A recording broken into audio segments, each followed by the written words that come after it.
Hello. First of all, I have to apologize for the quality of sound because I'm not using my regular microphone. I'm on vacation and I'm using the headphones and microphone built in the headphones. So sorry for the quality of sound, but I didn't want to leave you without the episode. And today I'm going to talk about eating disorders. Let's go.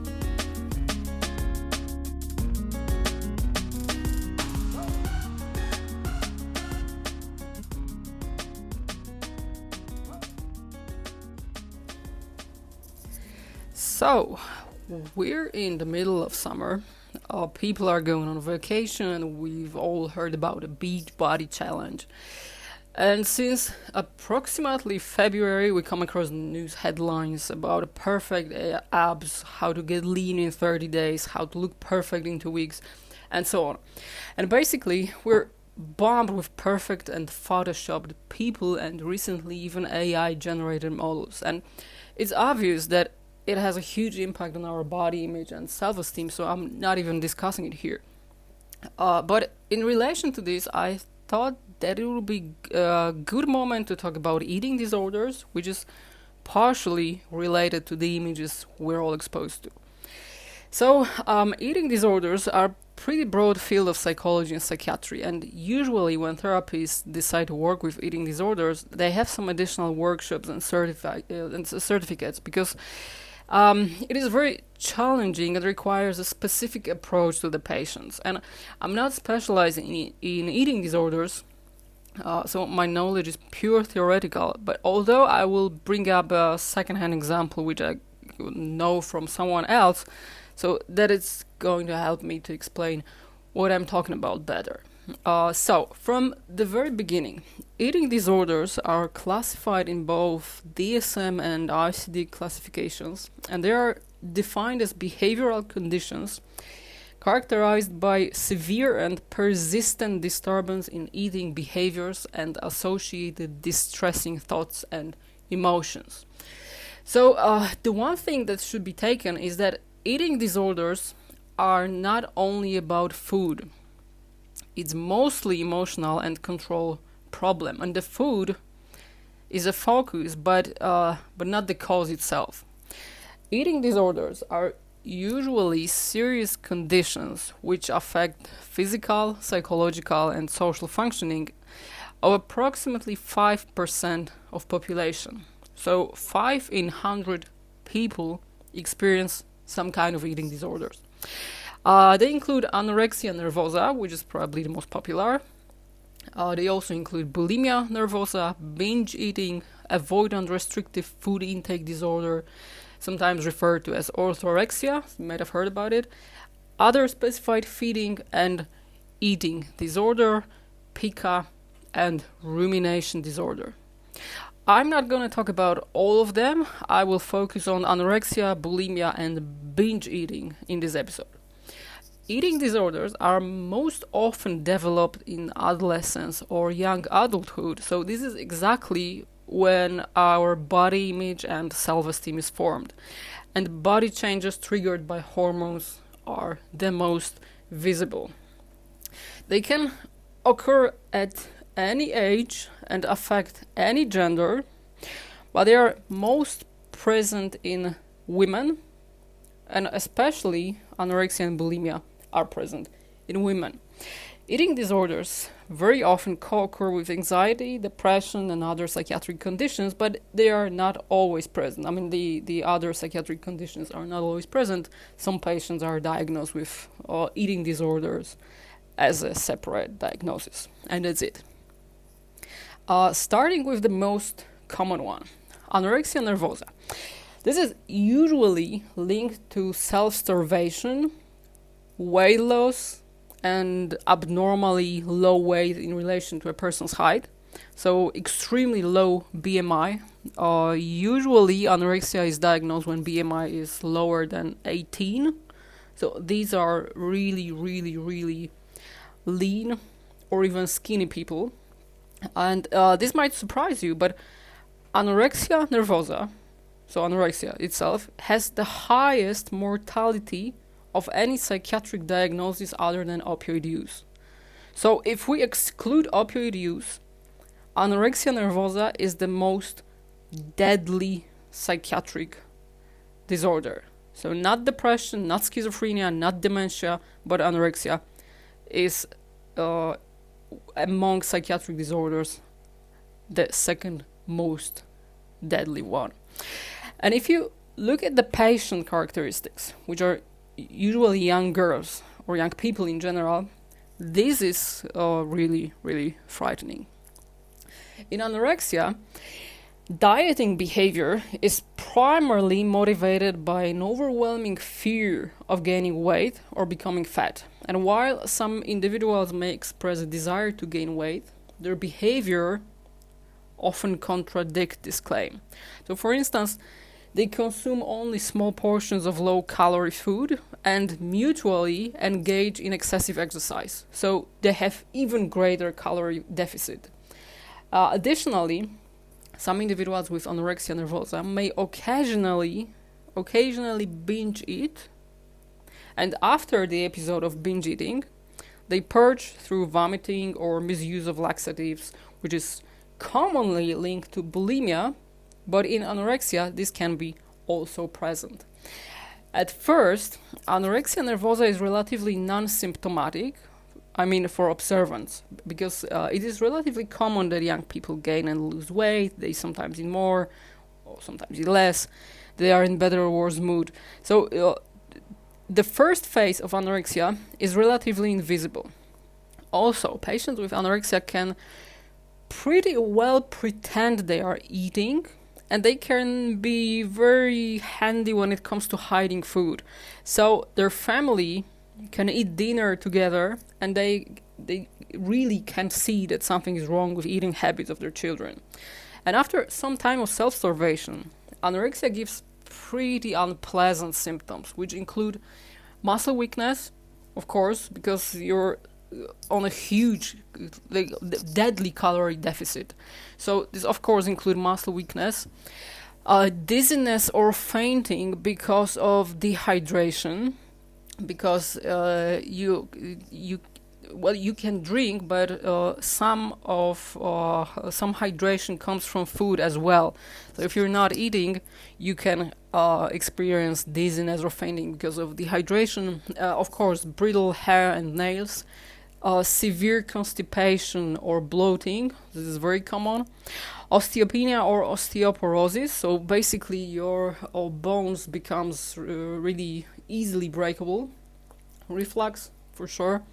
Cold intolerance, and in the case of girls, menstrual periods cease. So of course you are not menstruating because your hormones are floating up and down, and this is really absolutely out of control.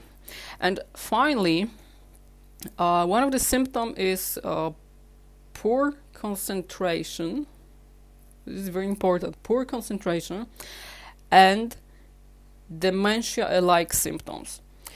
So if you are not eating, especially if you're avoiding sugar and carbohydrates, your brain is not working very well. So if you are starving, if you're starving,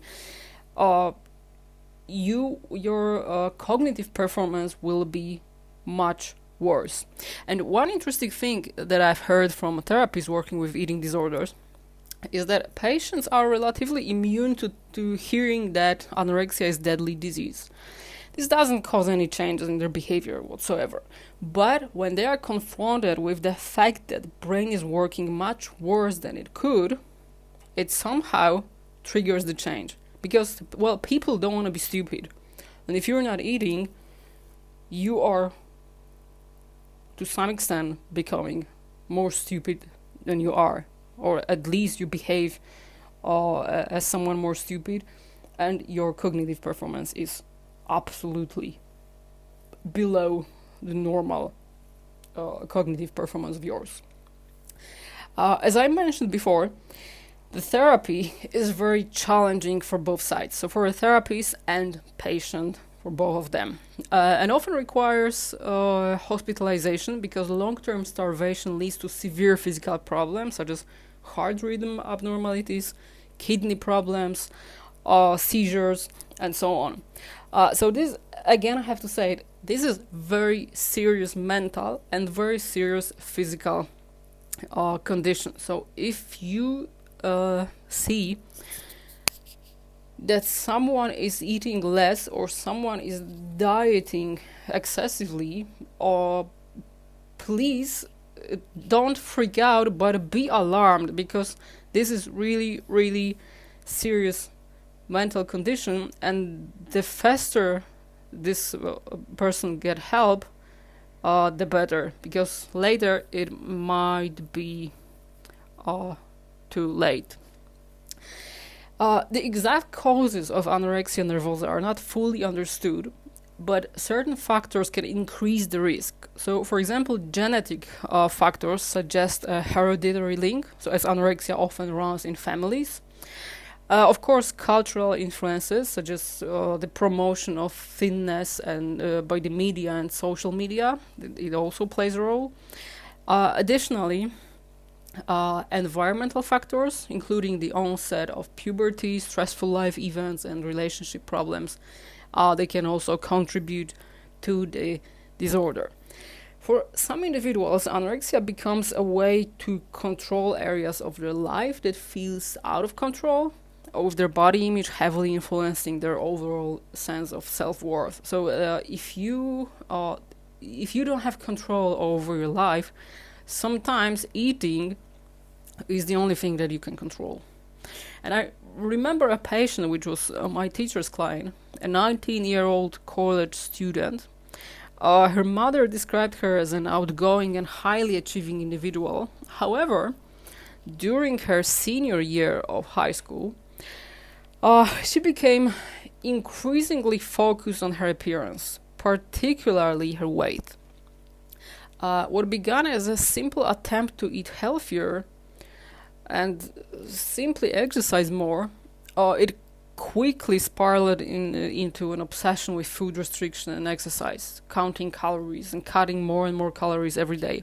And it's hard to believe, but at the peak point of her disorder, she used to eat 300 calories per day. 300 calories. While an average maintained calorie intake for an adult person, maintain by maintain, I mean the number of calories necessary to keep your lungs and heart and brain functioning is about 13 to 1500 calories daily. And she ate 300 calories. She attempted to eat more, and she tried to engage in cognitive behavioral therapy. But the fear of gaining weight was so overwhelming that she still skipped meals, and she had to be admitted to the daily care hospital, where the patients were controlled in terms of the number of calories eaten daily. They were eating their meals with therapists, so basically they were eating the dinner together, breakfast and so on. So the therapists modeled eating behavior of the patients, and additionally they could observe and control their patients. So they were not controlling them by counting calories and or just standing behind the patient and looking at them, but they were hanging out, eating together, and by this behavior, therapists modeled eating habits and eating behaviors. Another disorder which I will describe today, is bulimia nervosa. It is sometimes confused with anorexia. However, patients with bulimia often cycle between dieting or eating only low-calorie or safe foods and engaging in binge eating on forbidden high-calorie foods. So they are going up and down between safe, good, low-calorie and junk food, high-calorie. So, for example, from Monday to Friday, they stay on low-calorie diet and they eat relatively healthy. But on Saturday, but the patients claim that they behave like a trash can. They can eat basically any amount of highly processed, fatty, and unhealthy food. Usually, By any amount, they mean they eat until they are on the verge of vomiting. And then, as a result of overeating and the sense of guilt and sense of loss of control, binge eating is followed by so-called compensatory behaviors aimed at preventing weight gain, which can include fasting, vomiting, laxative misuse, or compulsive exercise. And similar to those patients with anorexia nervosa, individuals with bulimia nervosa are overly focused on thoughts about food, weight, or body shape, which significantly and negatively influence their self-esteem. And people with bulimia can be overweight, obese, they can be of normal weight or underweight, so the body mass itself is not an indicator here. So you can have someone of normal weight, you can have someone obese, and they still can have bulimia. So eating disorders it doesn't necessarily mean that people are underweight or super skinny. Bulimia can bulimia doesn't is not related to body weight or BMI at all. However, if an individual is underweight and shows symptoms of bulimia, they are considered to have anorexia nervosa binge eating. So this is a bit different diagnosis than bulimia nervosa. But let's leave it aside for a while. Let's talk about bulimia. Well, bulimic behaviors can often remain unnoticed, mostly because patients are not losing weight, so family members are not aware of this disorder. And possible signs that someone may be struggling with bulimia nervosa include frequent visits to the bathroom immediately after meals. So as you can imagine, if people eat something, especially if they eat a lot, they almost immediately experience sense of guilt, so they need to go to the bathroom to, for example, provoke vomiting and so on. It can also include large quantities of food disappearing, persistent sore throat due to provoked vomiting, swollen salivary glands in the cheeks, dental decay due to the erosion of tooth enamel by stomach acid, reflux, misuse of laxative or diet pills, recurrent diarrhea, or as in anorexia, dizziness or fainting caused by excessive purging behaviors leading to dehydration. However, these are signs described on the basis of interviews with patients and clinical observations. And it is not so easy to spot them as a family member or a friend. Of course, dental decay is visible. However, first, it's not always caused by bulimic behaviors. And second, this happens after a long time of bulimia. So it's not the sign which is visible after a week of this disorder or 2 weeks or a month. This usually means several months or even years of bulimia nervosa. So these signs are relatively hard to spot if you're a friend or if you're a family member.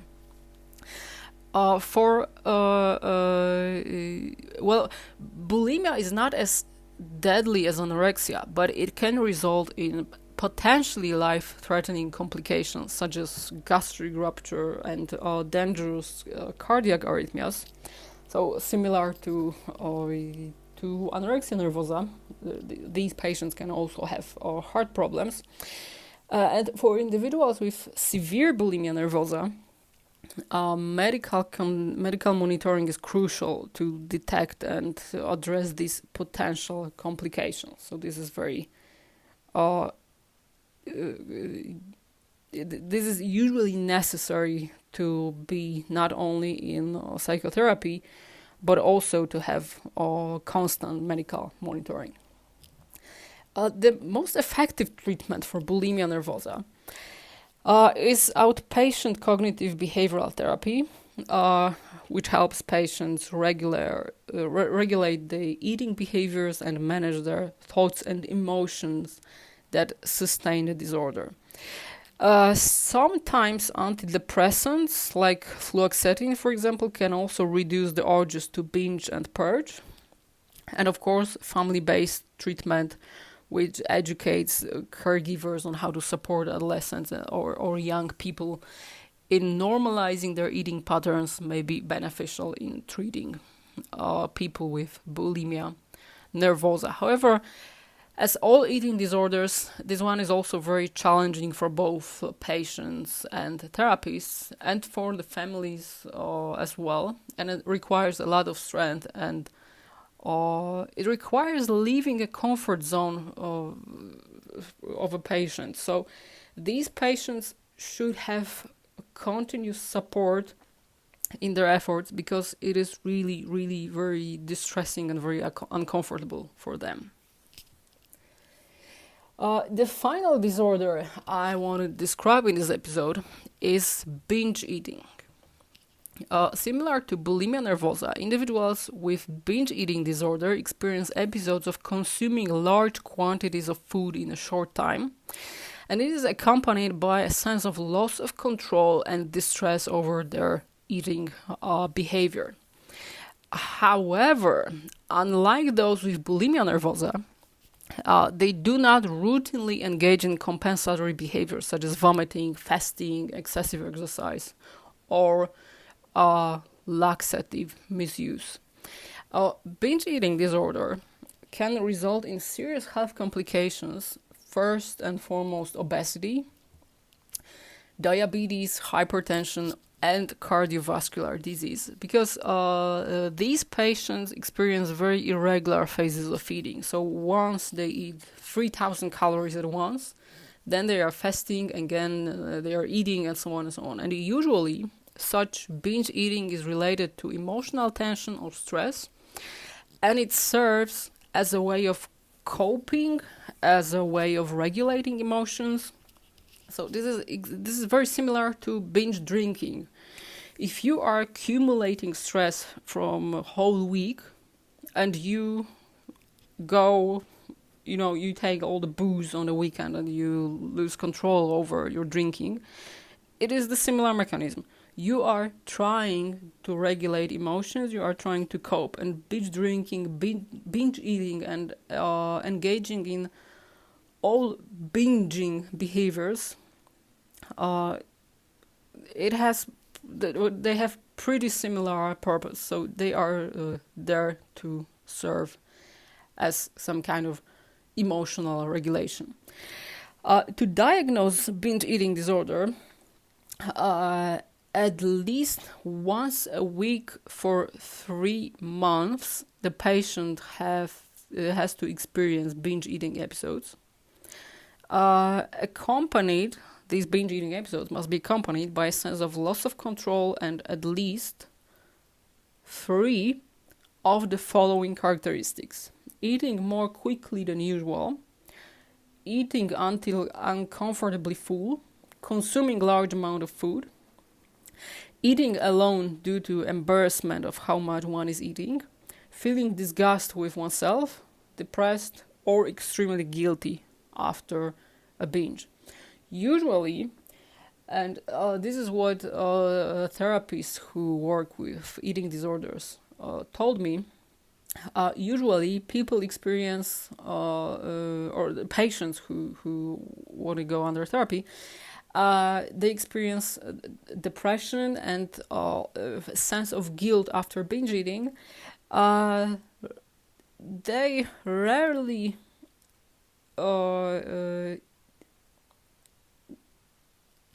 realize they consume large amount of food when not physically hungry, because they are not really thinking about it.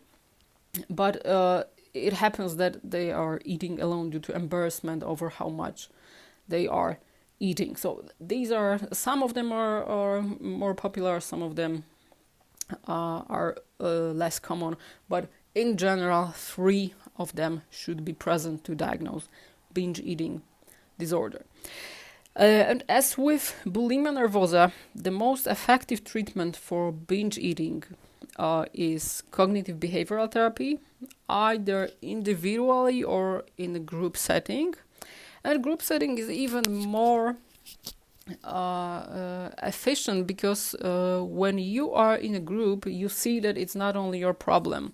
You see that other people experience similar problems. You see how other people cope. And this is very, very helpful. Interpersonal therapy has also proven effective along with certain antidepressant medications, and usually psychiatrists prescribe light working antidepressants, so they're not very hard, so they are not making you feel like a zombie, but they help you to control your binging behaviors. And I think that's all I wanted to tell you about eating disorders. I hope this episode was helpful and interesting to you. Again, sorry for the quality of sound, but the next episode will be much better. Thank you for listening, and of course, you can message me via social media or an email. Thank you for listening, and take care. Bye bye.